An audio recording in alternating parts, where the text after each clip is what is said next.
So mga ka-viewers, basic tutorial taon sa pagpintura sa sipar lens. So especially diri sa sulod nga porsyon. So ana lang na siya kasimple mga ka-viewers. So sa katong mga wala pa kay balo lang ni siya intended mga ka-viewers ha. Sa katong kay balo na watch and kuha na lang mo watch lang mo dia.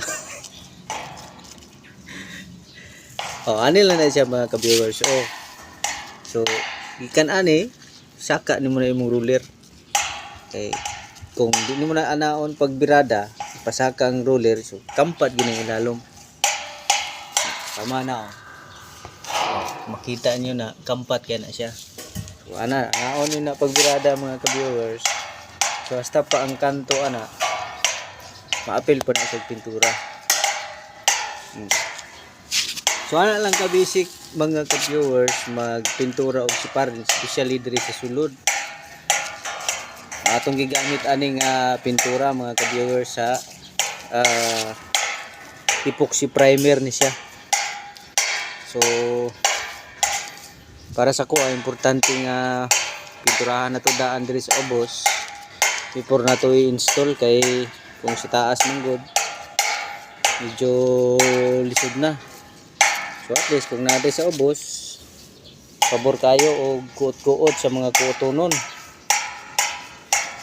So ana lang kadali mga ka-viewers ang pag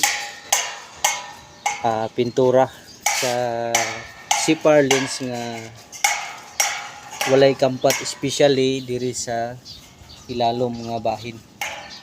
Kana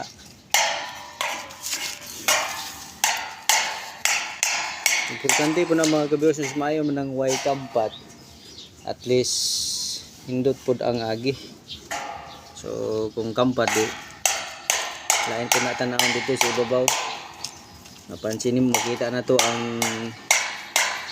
wala na pinturahan, otro na puntag saka kita sa food. So kung diri pa lang sa ubos daan, sigurado na pag install na to dito, tuwa na lang i-retouch, kato na lang minildingan na kita ninyo mga viewers, wala ginay way kampat na. So kung na may kampat ginagmay, double check na lang.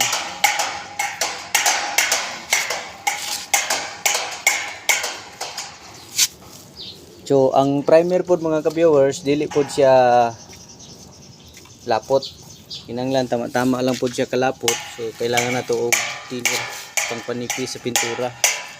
So sobra pod kalapot, dali mo baga, pangit ang iyahang agi. So munay lang yun nga tiniran para dili direct nga baga ang pintura. So kini mga ka-viewers, isa ka agi. So second coat ani okay na. So pwede na siyang second coat lang, okay na, dili na kailangan og third coat ani. Importante maputos og primer ang ato ang lens. Ito na lang mga ka-viewers. So sa mga baguhan ng mga ka-viewers, walay apel ang mga nakahibalo na. So thank you mga ka-viewers. God bless.